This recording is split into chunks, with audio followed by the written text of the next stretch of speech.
Hey, everybody, welcome to our next Recovery in Aviation live broadcast. 4 manufacturing companies making a difference in the industry today. You do not want to miss this.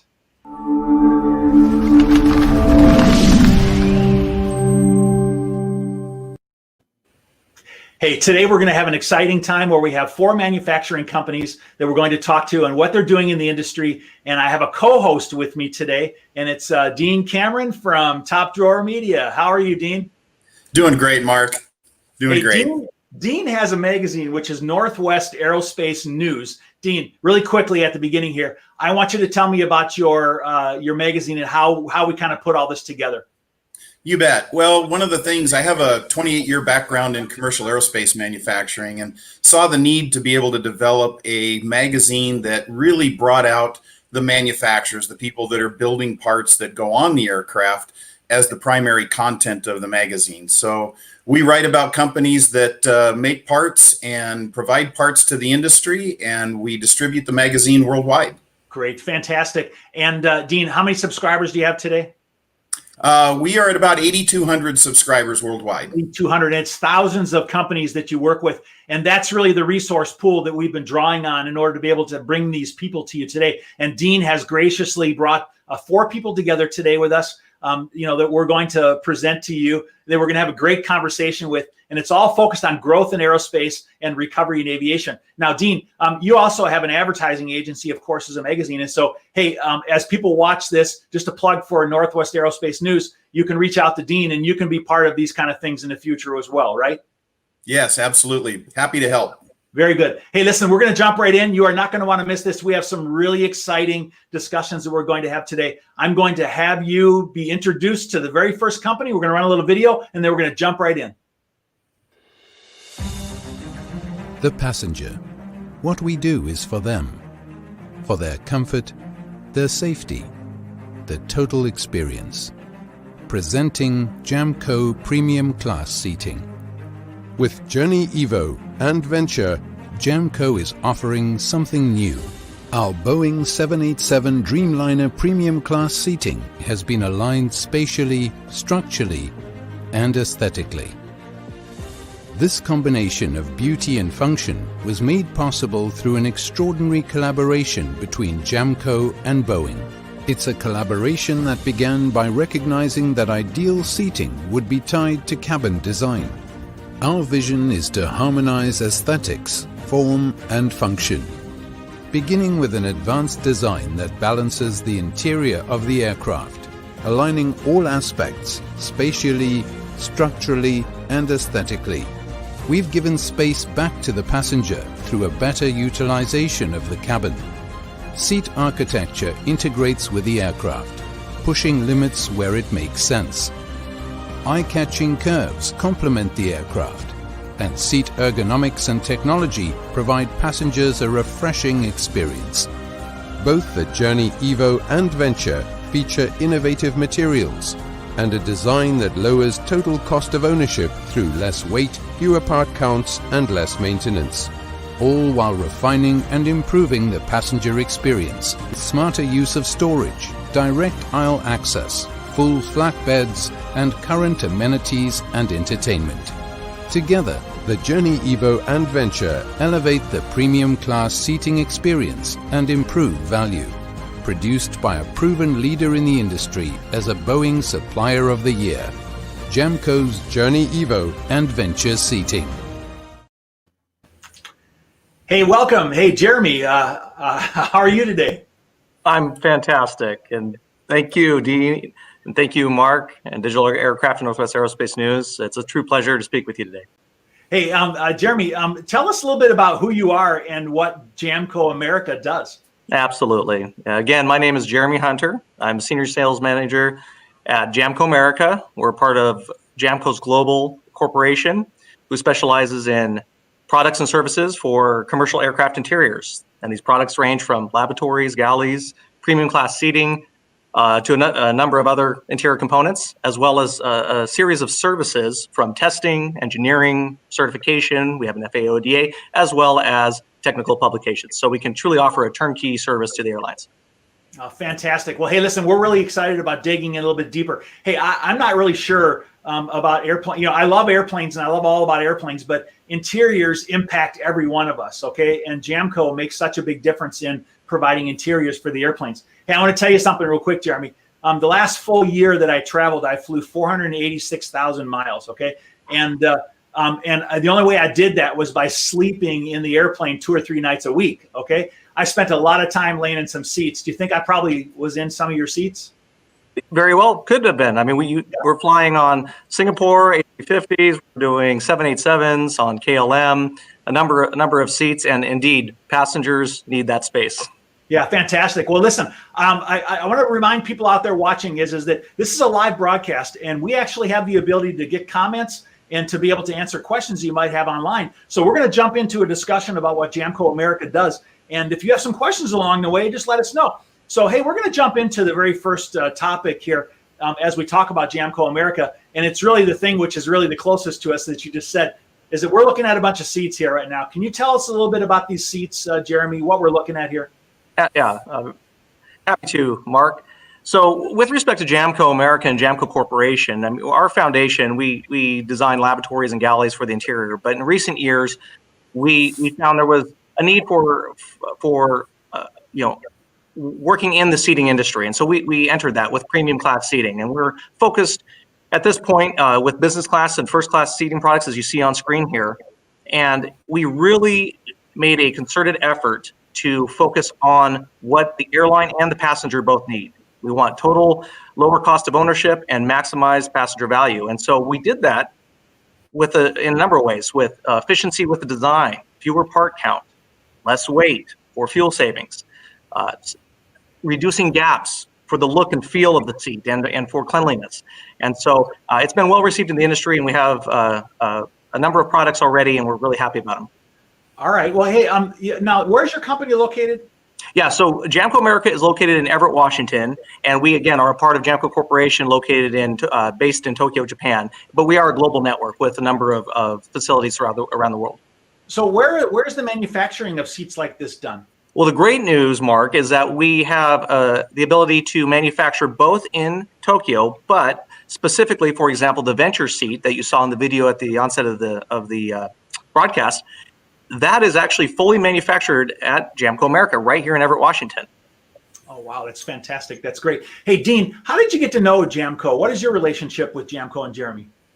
Well, actually, I have a 28-year background in commercial aircraft interiors manufacturing. And so for many, many years, I was the national sales manager, and Jamco was one of my very coveted accounts. And so a lot of the engineering, design, and development of these seats, we were hand in glove involved in. And so I can attest to what Jeremy's saying. They invest a lot in the design and the development of the seating. Yeah, well, that's great. I mean, that's a long history. All of us have a long history in these different type of things. But seating is really, really so important. Hey, Jeremy, I want to ask you a question. What's happening out there in the industry today with respect to seating? Now, I know that the industry has really been impacted by the economic, challenges, and people are looking for different configurations and different materials. And can you give us just a little bit of an update on how that's affecting Jamco right now? Yeah, Mark. Really, historically, or at least in recent years, we've seen that first class sector has kind of shifted into the business class sector. But when the pandemic really hit, the conversation is unfortunately kind of somewhat stalled because everyone was just trying to recover in 2020. But what we see now and what we've been involved with is that both the passengers and the airlines are looking at ways to make sure there's a sense of safety, a sense of security, and continue to provide all the amenities and space and everything that we've been trying to provide before. What we've done with that, and we might get into this a little bit more, is we've looked at the clean aspects of the seat as well. So not only are we continuing to do the efficiencies of fewer parts and maximizing the space with our products, we're looking at the trim and finish with a number of ways. Great. Hey, let's kind of move to some of the different segments of our conversation, like what you said, because I think it starts to help people understand what you do. And we have a little bit of some supporting slides here that kind of talk about it. But, here's some goggles here. Can you talk to us a little bit about your design process and what's happening here right now? Certainly. So, Mark, one thing that's really interesting here is that about 2 years ago, Jamco America, we partnered with a company called Object Theory, and we wanted to utilize the latest technology. And so what we see here is augmented reality. This is a HoloLens, and actually now they have the HoloLens 2 from Microsoft. And we are utilizing this along with iPads to provide maintenance, training, and maintenance for interior products. We have already progressed through our venture seating product, and to help individuals visualize what I'm talking about is that yesterday you might take a components maintenance manual, look at it, do your removal of an armrest or replacing of a meal tray on your seat as a part of the maintenance crew. With this, you can overlay with the HoloLens or an iPad and see step by step the process, where you detach the screws, where you take, where you can access points to remove things. And so this is very helpful. And in addition to this, this can be done remotely. So as you can imagine with the pandemic, and we are here talking virtually, this is something that can enhance tomorrow for those interiors and for that maintenance for airlines. Super interesting. So you use that in your design process, and that's really great. Hey, let's move on to our next one, because I want people to understand a little bit more about some of your other things that you produce in the company. So what are we looking at here right now? So Jamco America, we have quite a diversified portfolio. And what we see here is this is the 787 flight deck bulkhead. So let's say you're walking onto your 787 aircraft for a flight. You look left, you see that bulkhead, and you see the door. And what's really interesting is this is a fully bulletproof flight deck bulkhead door, of course. And we actually have, as part of our testing suite, we have ballistics testing, which is quite interesting at Everett, Washington. All right. You guys have quite a diverse set of products which you work on. And then here, there's one I told people we were going to talk about is, this interesting thing here. I asked people, I says, who really cares about toilets? All right. Well, what am I looking at here right now at this point? All right, Mark. Yeah, that is a good question. Who really cares about toilets? Well, guess what? In 2020 and 2021, they're starting to care. With this pandemic, we actually did surveys and found that passengers are truly most concerned about the lavatory, because that's an environment that they can't control. That's not their own seat. That's something that a number of passengers go into. So what Jamco America, but more so Jamco Corporation, has done is that we have developed on our lavatories, and again, we are sole supplier for 787 lavatories and galleys. We provided a hands-free solution for exiting that lavatory door. And so that's what you're seeing here. You have the option to use your elbow to both lock and to open that door. So when you clean your hands, they can stay clean. Okay, so I see in that shadow there, that's actually somebody's forearm going up and moving the door handle, right? Yep. Okay. Yeah, super innovative. That's really interesting. So is it actually in production yet, or is it still in design? So it's still in design, and there was initially in collaboration with ANA, and we actually did some mock-up studies at the Tokyo Haneda Airport last year, excuse me. And so, but it's been very well received in the industry. So we're very hopeful that we can see ourselves starting to install this very soon. And really, what's really great about this is it's very low impact to try to install this into the lavatory door. That's fantastic. I think that's really a great innovation of what you've done. And then I guess there's some other parts and things that you do on the airplane as well. Absolutely. Again, as I stated previously, the Jamco Corporation, initiated back in the 1950s.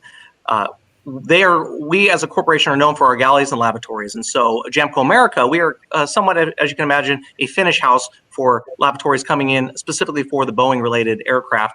And so you see that here as well. We do everything in terms of machining, composite panel manufacturer for the aircraft interior. So you can see that we've kitted up a lot of machine parts and so forth.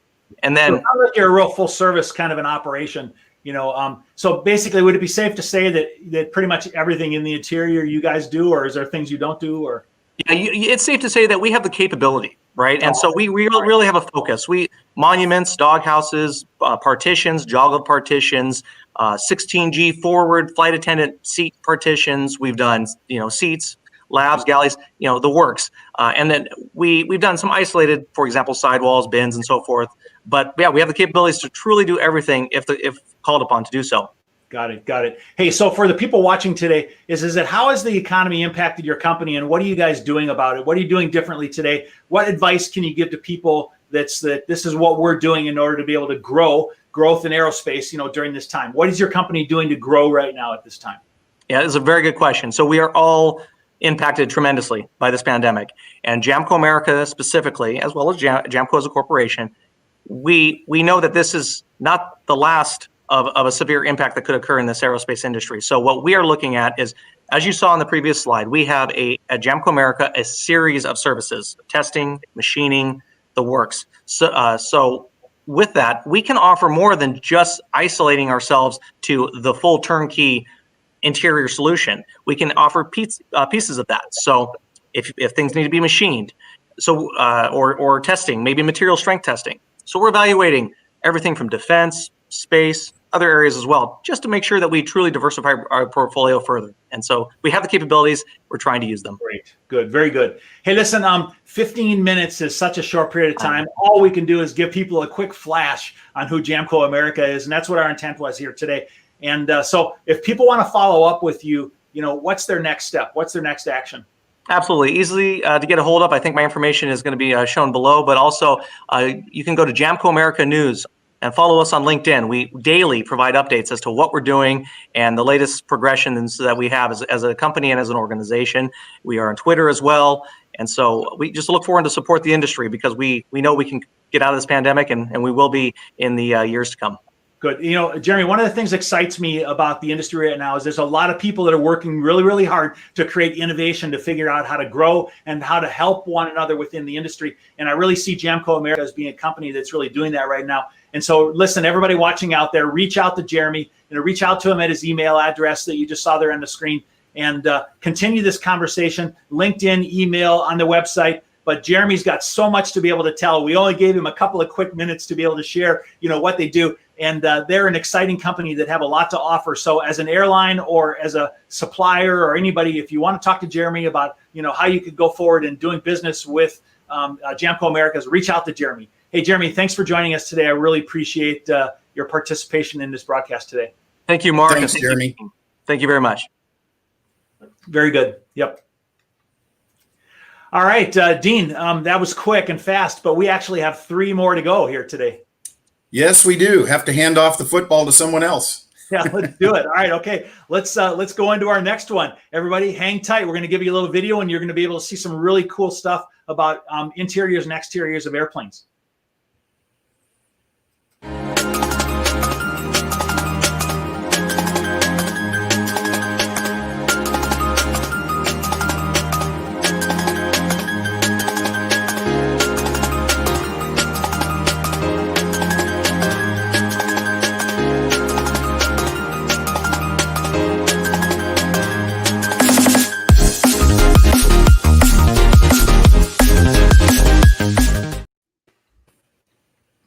Hey, Doug, welcome. How are you today? I'm great. Good morning. Hey, Morning, Doug. Doug, who are you and what do you do? That's a great question. Colorcraft, Colorcraft has an amazing, rich, long history. I'd love to get into that a little bit later if we can. As we sit here today, Colorcraft is one of the leading providers of specialized high-performance graphics. So if it is on the inside or the outside of an airplane, it tells you where to go, what something is, how to use it, and it's communicated graphically or visually, we probably make it. Yeah, I don't think people could even comprehend, the depth of what you're doing. And so what we actually want to do is give people a quick little insight as to what Colorcraft does. So let's just jump right in. We got a few graphics here that we want to share with you that with the people out there watching today of some of the things that you do. Now, Doug, you've told me that you do a lot of placards and things inside the airplane, but I don't think that even comes close to describing, really what it is that you do. Tell us a little bit about what people are seeing on this screen here right now. So a couple different things, and this is a good kind of sort of the things we touch. On the left hand of that image are 3 or 4 miscellaneous mandatory markers, fuel bypass valve, a seat row marker that down there at the bottom that tells you, how to find seat 3F. Up top is looks like a placard that's probably goes somewhere in the cockpit.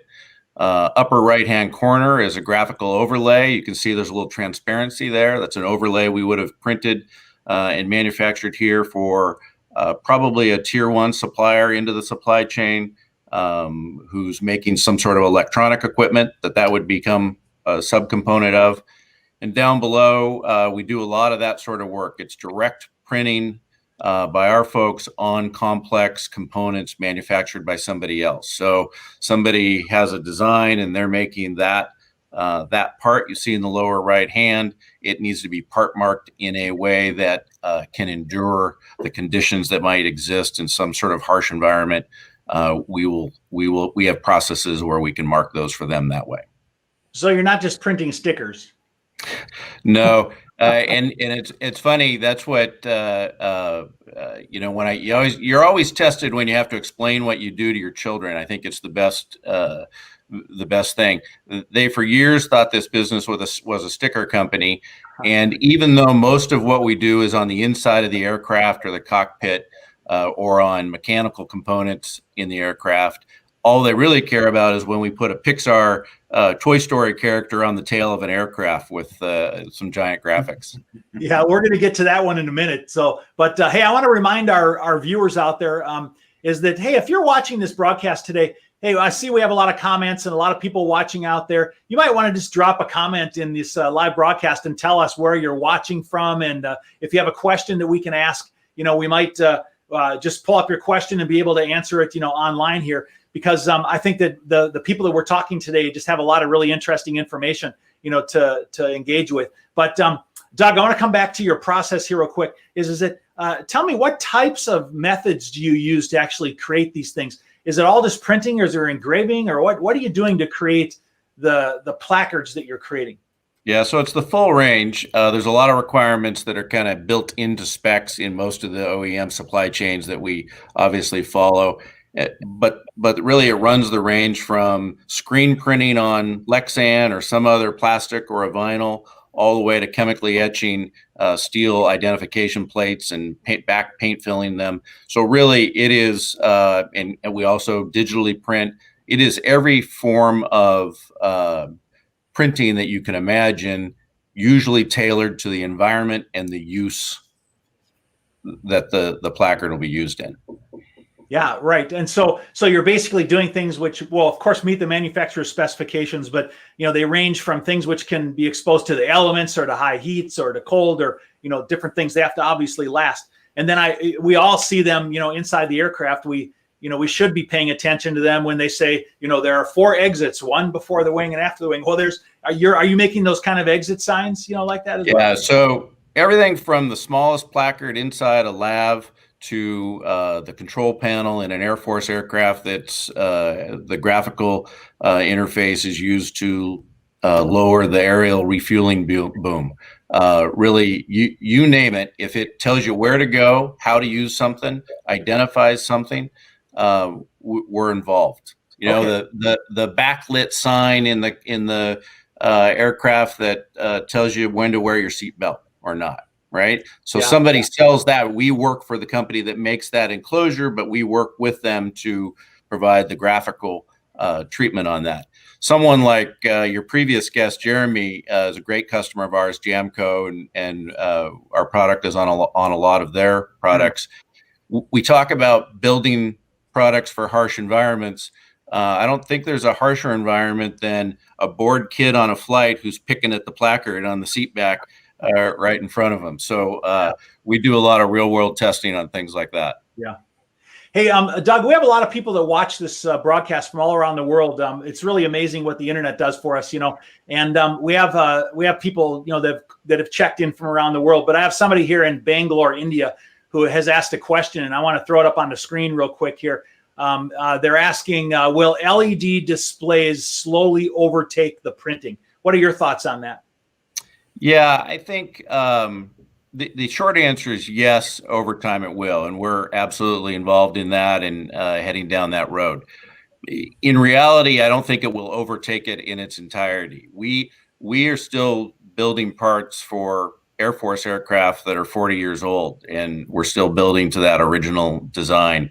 So sometimes on legacy aircraft or industrial equipment, which we sell to in other worlds, it's hard to transition some of those things just because the technology has changed. as new generation aircraft come along, and let's say everything goes to a glass cockpit, obviously that changes. So we pay a lot of attention to those trends. Okay, well, good. Well, you have quite a diverse product set. So, but hey, listen, thanks, Dimitron, for asking that question. If there's anybody else out there that has questions, this is a perfect opportunity, for you guys to get questions asked of people online. So, hey, let's move to some of the discussion of some of your next things that we have going on in our presentation. So I guess we already kind of talked about that, a little bit about exit signs and some of the different methods of which you use. But I thought maybe we jump into the next one here is I know one of the things that you are passionate about, really, Doug, what you've told us about is that, the quality and the schedule and the customer service that you give. I know that that's really important. Can you tell us a little bit about why that's important in the delivery of these kind of products to your customers? Yeah, I'd love to talk about that. Just before we move on, that picture you see there is classic molded seat row markers. Those are all for the 737. At the height of its production, we were probably shipping 5,000-6,000 of those a month, and we'll all get back to that point again, I'm sure. Wow. At the end of the day, we're not building complex jet engine parts here. We're doing the manufacturing process is precise, but it's not particularly unique. So we have to protect our business by other means. We can't just say, well, you have to buy it from us. And we protect it by focusing very hard on quality and customer service and delivery. Every manufacturer you talk to is going to say the same thing. And I think many, and certainly the other three guests today all do a great job of that. We treat that like we treat a non-conformance on a quality error out in the manufacturing shop. If we miscommunicate with a customer, we break it down. We do a root cause analysis. We figure out what went wrong and come back at it better the next time. Yeah, Doug, I can't tell you how important it is. For those of you watching today, I did have a part of my career at Boeing, and I was involved in entering into service of some new aircraft. And, I've seen aircraft deliveries be delayed because a placard wasn't there. Okay. And so, definitely I understand, the importance of what you're doing. And although it may not appear that it's as important maybe sometimes, but, every one of us walks down the aisle and are trying to figure out where our seat is. And one of us needs to know where the exit is. And heaven's sakes, the pilot in the cockpit, everything is marked in the cockpit. I mean, the things that you're doing impact everybody operating that airplane. There's no question about it. Or spacecraft. I'll even add to that, Mark, that, being involved in commercial aircraft interiors, the seating companies, when they've scheduled a delivery, and if they miss a delivery, it's upwards of $1 million a day penalty for missing a delivery of an aircraft interior. Okay. So getting those components to make sure that they've got a complete interior to deliver is beyond important. We got to get Doug back to work. Yeah, I think that speaks to why we pay so much attention to both the communication side and the delivery and the quality performance. $10 placard can create a $50 million problem very quickly. Wow. The other thing we've done here, Dean and Mark, is try to embrace what we think the reality is of manufacturing in today's world, which is, last night I saw a book I wanted to buy. Literally, I ordered it at 4 p.m. and it was delivered to my house overnight. That is the mindset of all of us consumers, whether we're doing it in the manufacturing supply chain or not. So we embrace that. We have a sense of urgency here that drives us every day. Yeah, well, that's really important. And I know that's an important part of your business. And so those of you that are looking at businesses to do this kind of work, I know that Colorcraft, that's a highly important part of their business. Hey, listen, you started your business in a little bit different place though, right? What are we looking at here right now, Doug? Yeah, I don't know if it's my day job or my night job, but my other job is I invest in and operate businesses through a private equity fund. That's how I ended up here, bought some assets that were Colorcraft about 8 years ago, and we hired 4 employees that knew how to run the equipment that we bought. At the time, that company did mostly exterior graphics, so decals the stickers on the outside of the airplane. Back to your reference. Yeah. And that's an example there in this picture. That tail is something we've done. There's a couple other large tails that you can see in the larger flight line photograph. So we were an exterior company, and at one point we decided that we needed to pivot away from being exclusively that. So we find ourselves here today, 8 years later, with over 40 employees, and by a vast margin, our volume is driven by the interior of the aircraft, not the exterior. All right, fantastic. Hey, when I'm looking at that picture right now, I see there's some 767 tankers in there. Do you have some defense business as well? So what I love about that picture, Mark, is that we have product on every single one of those aircraft. So we're a couple of those tails where we have exterior graphics, usually on the belly or underside of the wing on all the other 37 aircraft you see. And then we have quite a bit of work on the tanker program. The military work we do is about half of our volume right now. That's a little bit skewed because of COVID. The percentages went up because we continue to do military there. But yeah, we're on every one of those aircraft. But that's not what I really love about that picture, Mark. On the side, way off on the side, you can't see it, but there's a aerial man lift over there for a company, a well-known company that makes man lifts. They need to be our customer, and they're not. So when I look at that picture, I actually look at the thing we're not doing yet and that we need to go get. Okay. All right. Well, good. Well, listen, we still have 2 more guests to talk to today. And I just want to tell everybody out there watching today that Colorcraft has an amazing business, and they provide a service in the industry right now that is very high quality, and they cover everything from every interior placard, or a part on the airplane to, stickers and paint, on the outside of the aircraft. And if you want to see some of their work, go to Instagram. They have a very significant Instagram feed, and they have a lot of interesting things there. But Doug, how else should people reach out to you if they want to get in touch with you and continue this conversation? Yeah, that Instagram feed is at Colorcraft Graphics. Love to have you follow us there. You can see my email address. Drop me a note if you want to chat about what we're doing. Love to chat about business in general. I have probably 2 or 3 conversations a week with people who are out looking to buy a business or having a problem with theirs, and I help them problem solve. I just like to do that. So please reach out. And LinkedIn is always obviously a great tool as well. Very good. Very good. Listen, Doug, I really appreciate you coming online with us today, because it's really interesting companies which make it possible for us to be able to do this recovery in aviation program. Thanks for joining us today. Thank you both. You're doing good work. Appreciate it. Great. Very good. Hey, Dean, that's really very interesting. Hey, in our transition here, I wanted to acknowledge some of the people that are out there that are watching today. We have people all around the world watching. I said we had people in Bangalore, India, and we maybe can throw some of these names up here. But we have people from, why don't you see if we can throw some of those up on the screen there of the different people that are joining us. We have people watching from India. We have people watching from Spokane. We have people watching from, let's see, where else do we have people watching from? We have people watching from, thanks. from Lancaster, from Venezuela, from England.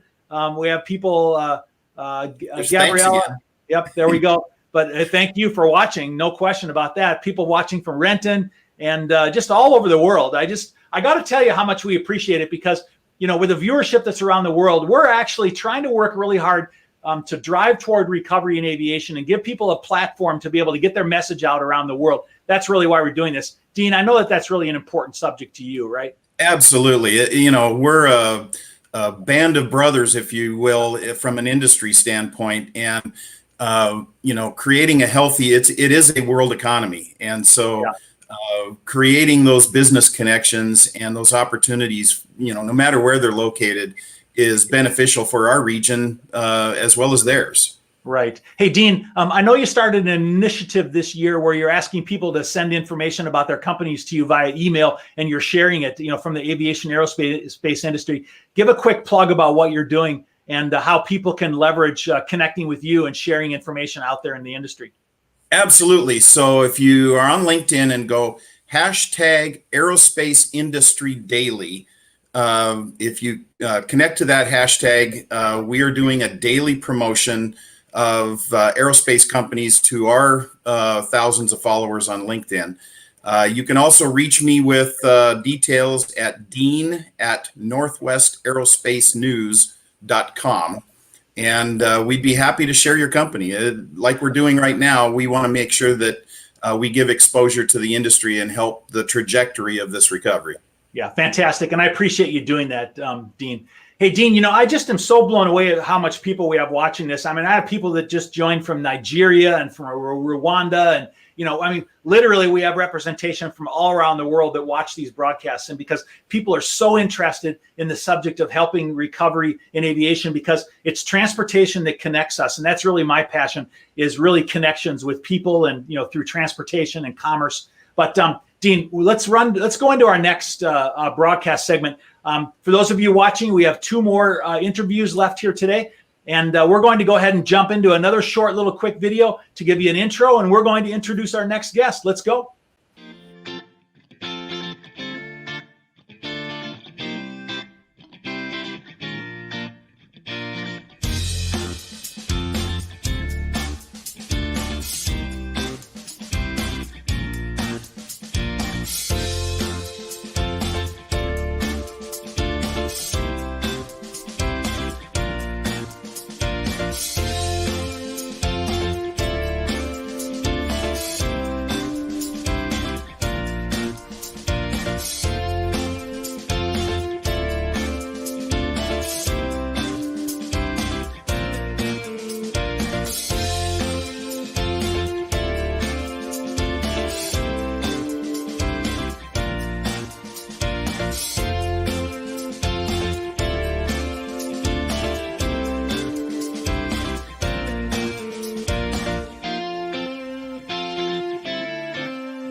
All right, here we go. Hey, Frank, how are you today?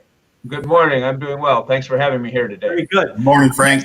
Good morning. Our next guest is Frank Nichols from Silicon Forest Electronics. Frank, tell us who you are and what you do. Well, as you said, I'm Frank Nichols. I'm the CEO of Silicon Forest Electronics and also the founder of the company. We started the company in 1999, and we build electronic assemblies for the aerospace and military products of the world. And we build, you've probably seen these kinds of things, little green circuit boards.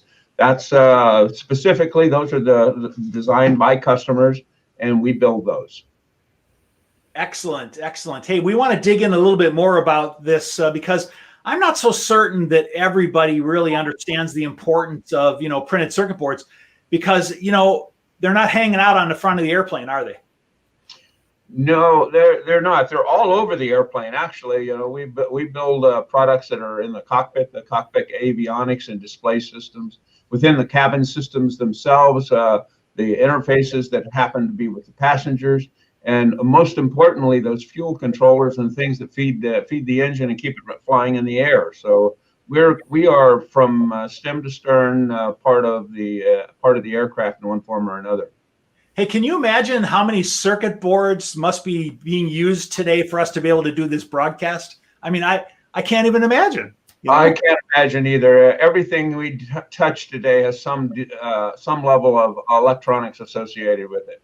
Yeah. So if people aren't certain how important this subject is, this is a really important subject. Let's jump in a little bit and talk about this. Is that I wanted to spend a little bit of time talking about the industries that you serve, because it looks like it's pretty broad. Can you kind of go around this picture a little bit and tell us about the different industries you serve today? Surely. We work in the unmanned systems industry, which is aircraft that are flying around, drones, not the commercial kind of drones that you see the photographers use photographing houses, but the military and the commercial drones that are inspecting wires, pipelines, those sorts of things. We also build products that fly in the commercial aviation world and the general aviation categories, and then the military side of the world. On the military side of the world, we fly on the F-35, F-16, and yeah, we're still building product for the B-52 bomber. We still have a few of those guys flying around in the world. Yeah. And some of our more exciting kinds of things are the space applications, building products that are in either satellite-based or International Space Station-based products. Hey, Frank, is it when I think about this and the importance of electronics in our world today, I think about all the things that we have. I mean, I have electronics in my cell phone, and we have electronics in a rocket ship, that a Falcon 9 that, goes up and is going to go to Mars. All right. And Right. one of the things I always tell my kids about their computers is your computer is going to fail one day. All right.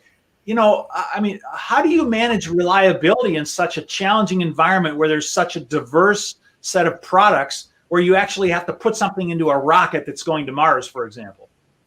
Well, that's an interesting question, and it's a very difficult question to answer in terms of some things are done by redundancy within the system itself, redundancy by having dual systems involved, or redundancy on the circuit board itself. But let me give you an example. If you take this little circuit board here, and you probably can't see it, but one of these little bitty parts that are right here, that part probably cost us a half a cent.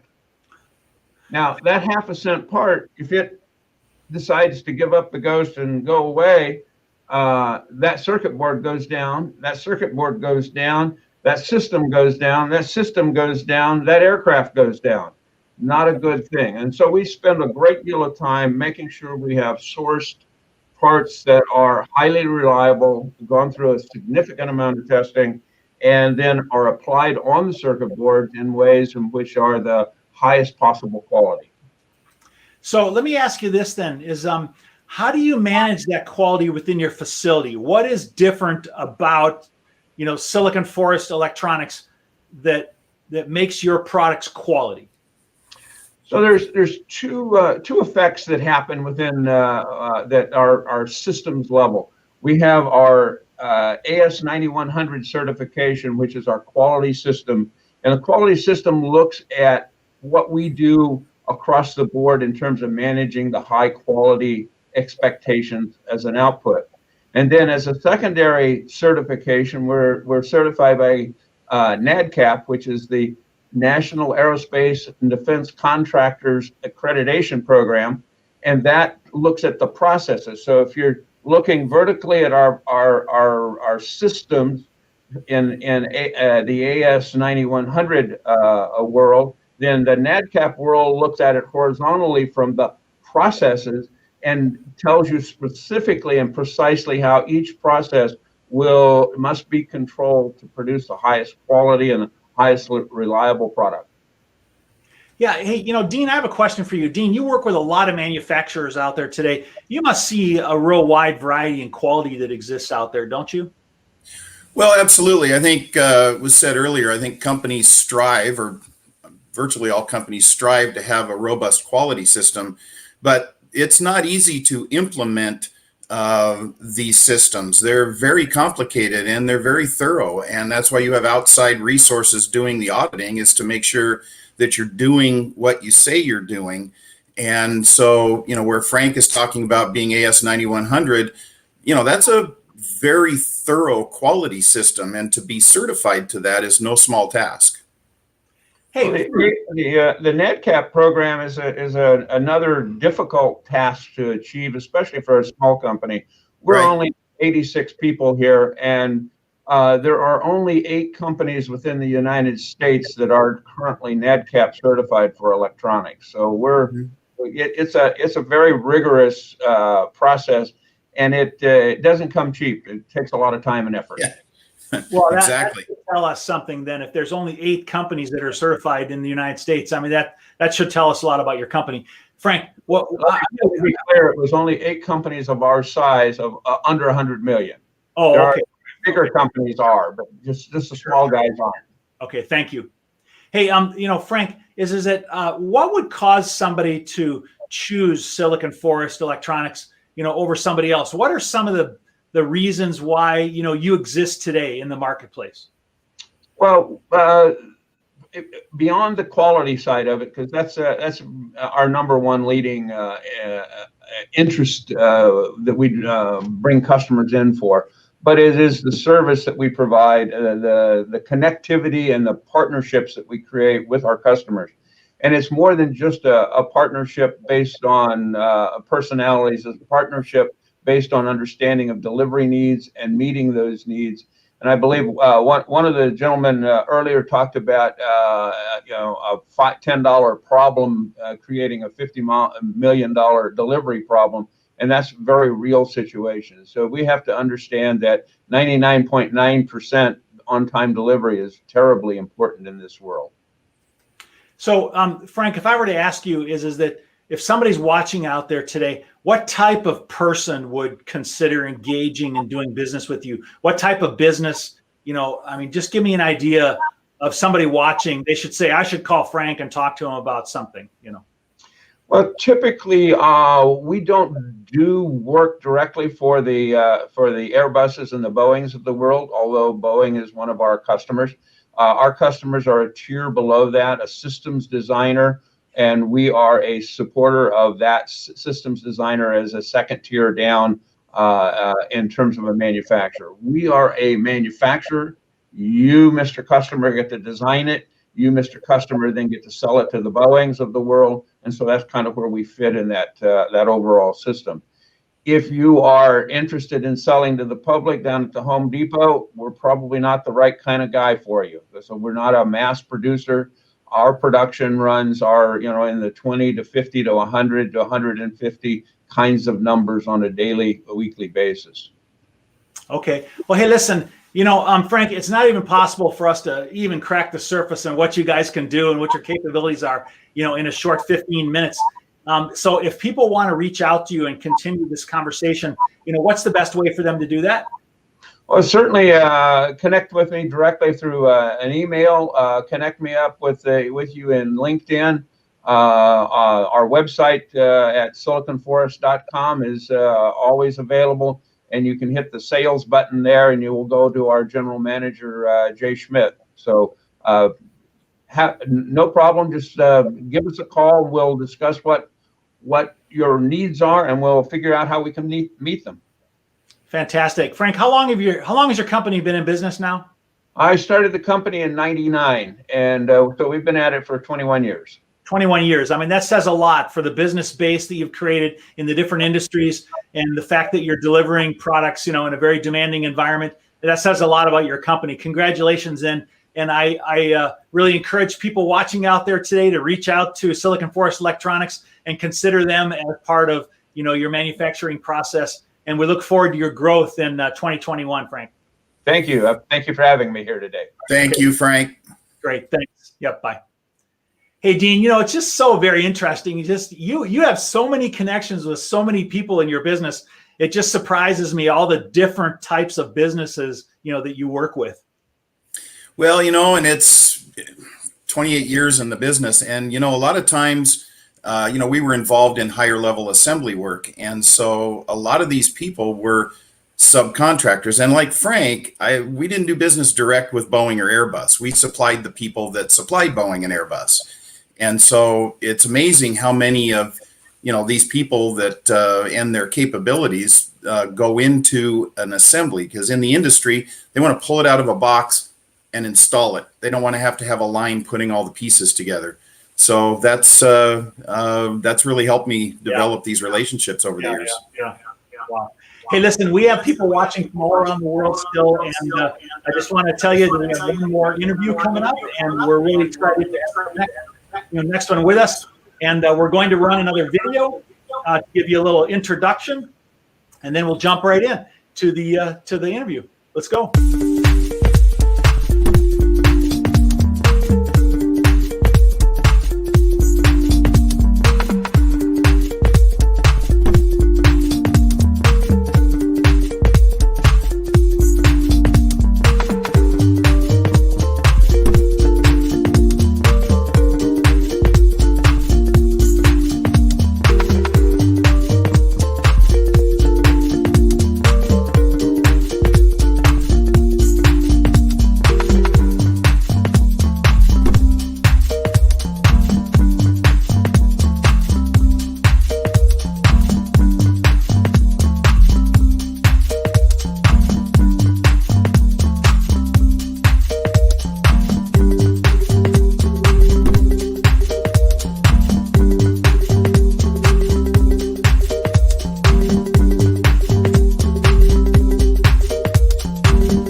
Hey, welcome, Mark.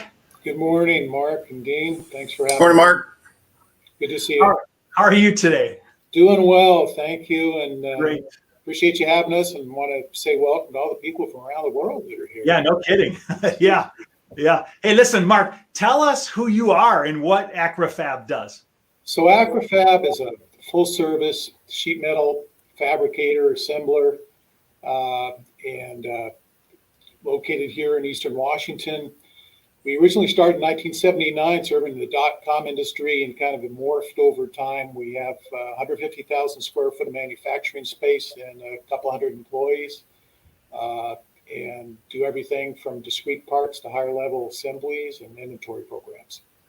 Well, we definitely got to dig in further because from that video, there was a lot of stuff going on. Hey, you know, Mark, when I was 18 years old, I ran a shear at a dump truck factory. You don't make any dump trucks, do you? No, probably not the space that we're in, Mark, but that's interesting. So you know a little bit about our business. Oh yeah, I'm an A&P mechanic and been hands-on guy all my life. You know, actually, so absolutely. So, but we want to dig in and talk a little bit about what you're doing because we saw a whole host of things. I mean, you know, just really super interesting to me. Let's talk a little bit about what Acrofab does. We got a few graphics here to sort of help us out. But you said you're located in Eastern Washington. What is it that you do? So we do everything that you would think of with a traditional sheet metal shop, which is forming, punching, insertion of hardware, all those types of things. We also have a lot of support services, and one of the things I think it's unique about us is we're vertically integrated. So we have welding, we have electromechanical assembly, we have very extensive capabilities in-house for finishing. So we do all of our own powder coating, our wet paint, passivation, chem film, which is a specific coating requirement for aerospace. That's all in-house.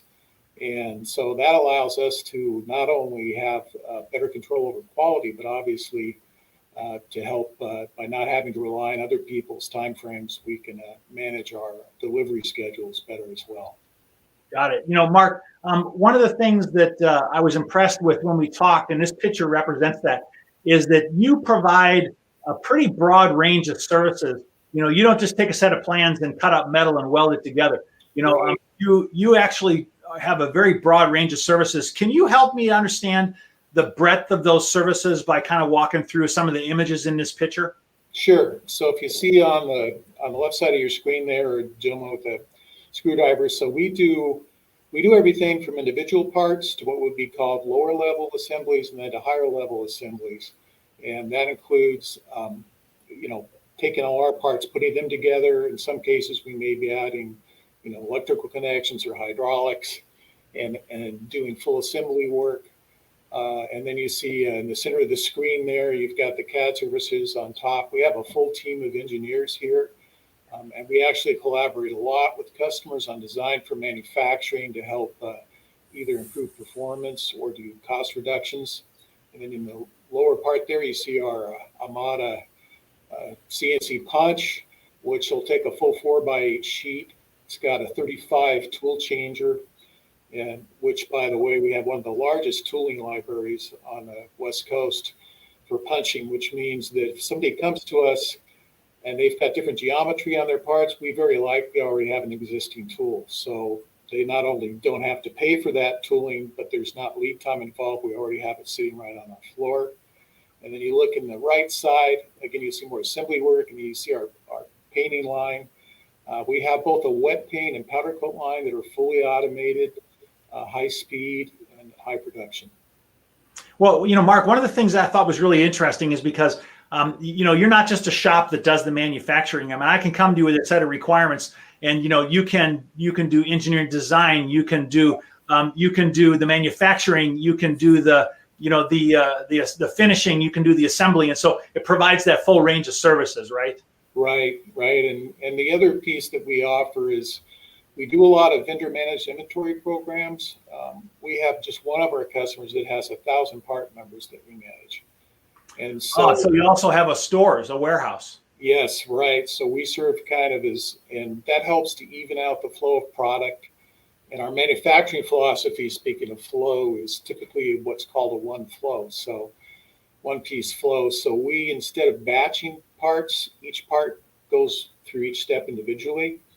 And the advantage of that is if for some reason there's an escape or a quality issue, you're catching it immediately and not waiting till you've made 50 parts here, and then you get to the next station and go, oh my gosh, something went sideways. And that allows us to recover much quicker and make sure that we still keep our on-time requirements. Okay, well, good. Well, that definitely, you talk about the on-time part, that I guess that's what, like you said, enables you to be able to control that. Hey, we want to talk a little bit about aerospace and some of the parts that you produce. You provided me this photograph of an aircraft cockpit. What do you produce in relation to aircraft and cockpits, and what are you doing right now in that area for aerospace? So we'll do everything from, you look at your front console there. We may provide that whole big framework there, which you have modular components that go in there.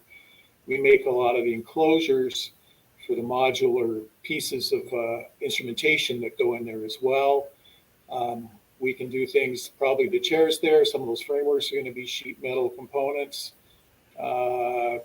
In the seat and the rails, you see right there and below or next to the pilot's knee there. There's some boxes there. We likely make those. So really just a range of the different instrumentation that's in there that we get involved in. Got it. A whole host of components or of pieces that would either be put into assemblies or individual pieces that would go into the manufacturing of an aircraft such as this, right?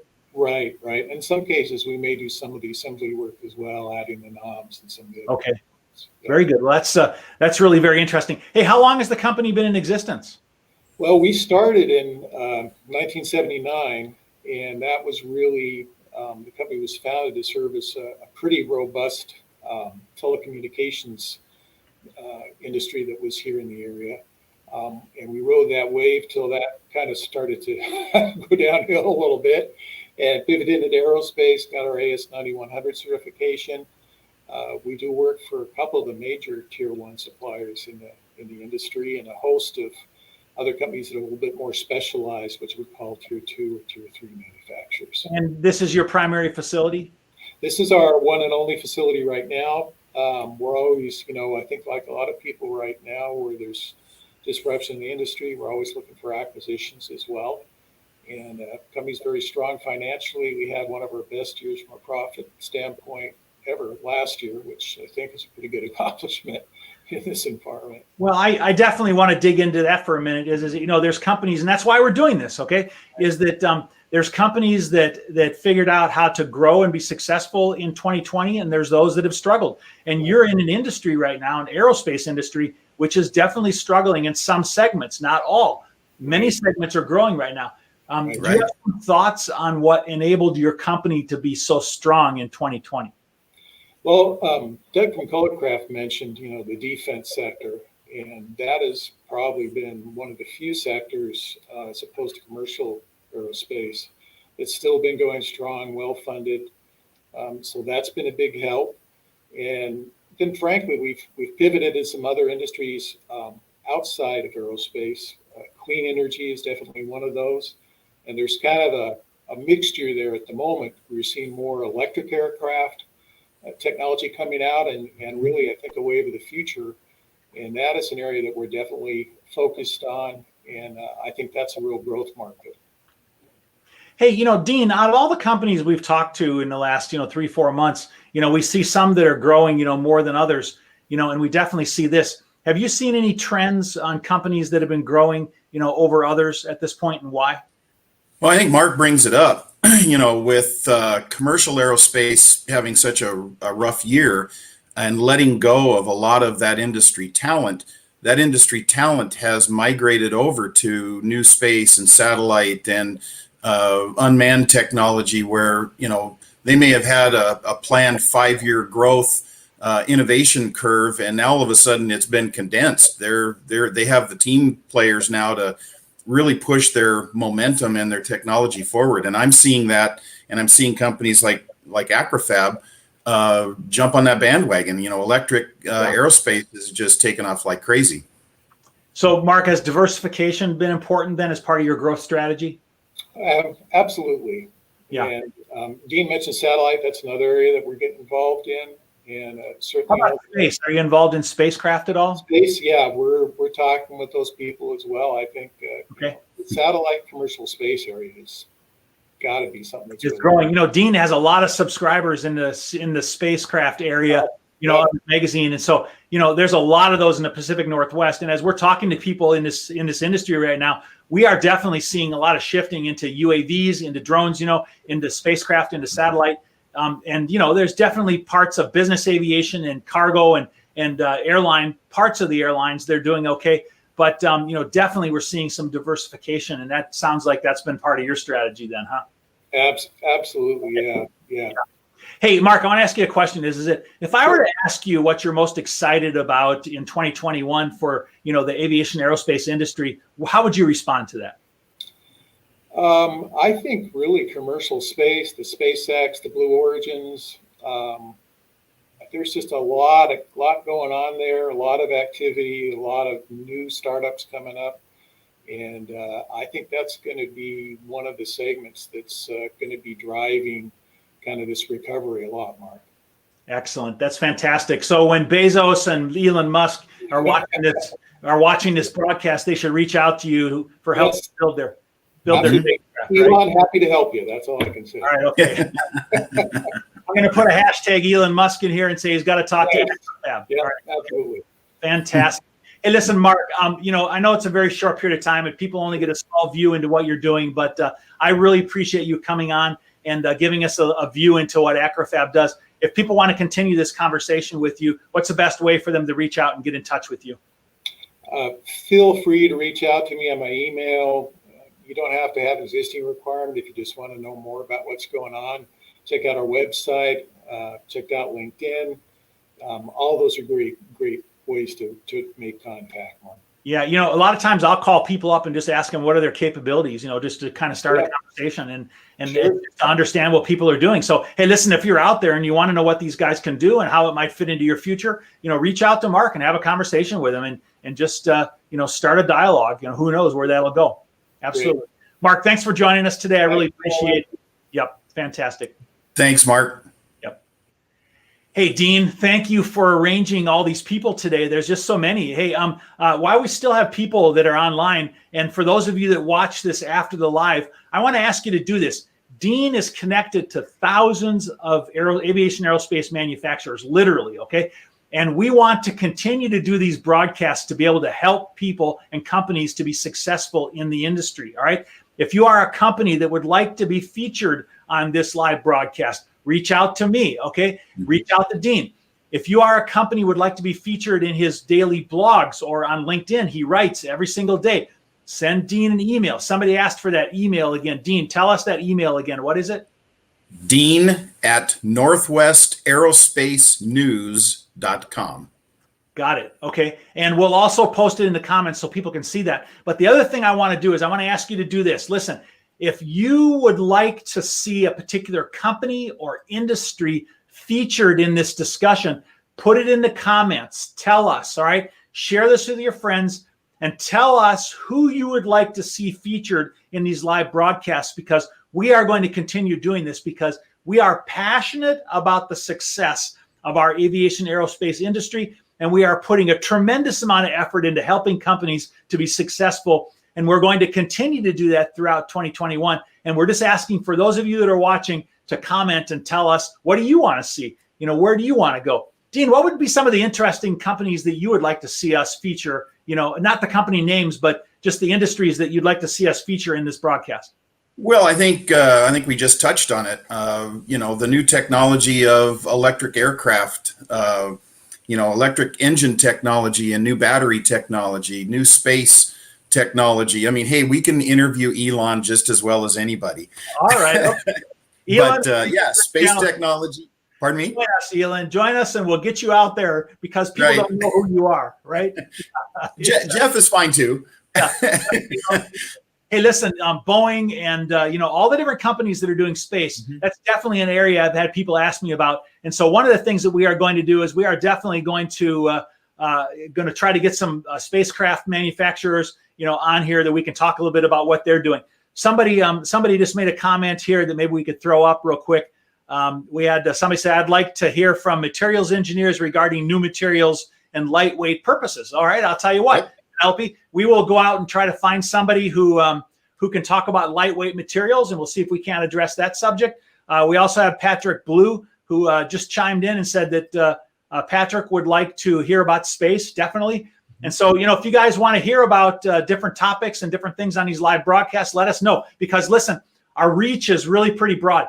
We have about 21,000 people, almost 22,000 people that follow this this page right now. And so we're really trying to get the word out in 2021. Dean has, 8,000 plus subscribers, that are part of his network as well. And we're planning to continue to leverage that to be able to help people to be successful in the industry.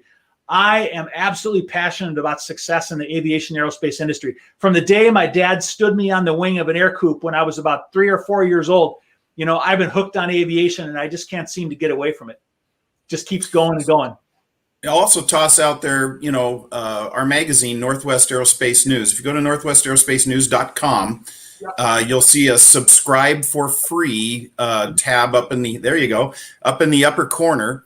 And so if you're in the United States, this is a free industry trade magazine. So we'd be happy to, if you're in the aerospace industry, happy to send it to you. If you go on the website and click on magazine, if you're outside of the US, it'll ask you for your email and you can sign up for a digital subscription, and we'd be happy to include you. And for those of you that are watching for video tips, never leave the screen like I did and bend over and pick something up, okay? But I knew I had these magazines here, and I didn't know Dean was going to say anything about it, so I wanted to get them up there and tell you to subscribe to this periodically, to this magazine, because in the print version, it's super cool. He also has large posters in here, which are fold-outs in there, which are amazing. But the digital is a very convenient way to be able to gain access to this publication. And there is a lot of really good information in there. Dean, I really appreciate you doing that. That's just awesome that you support the industry in that way. Well, thank you, Mark. And likewise, your skills in bringing the digital world to the aerospace industry is priceless. Yep. Well, listen, everybody, thanks for watching this Recovery in Aviation live broadcast today with our special emphasis on growth in aerospace. And we look forward to engaging with you again in the future. I want to say goodbye to you today and say fair winds and following seas, and tell you to have a great day until the next time. Bye. Take care.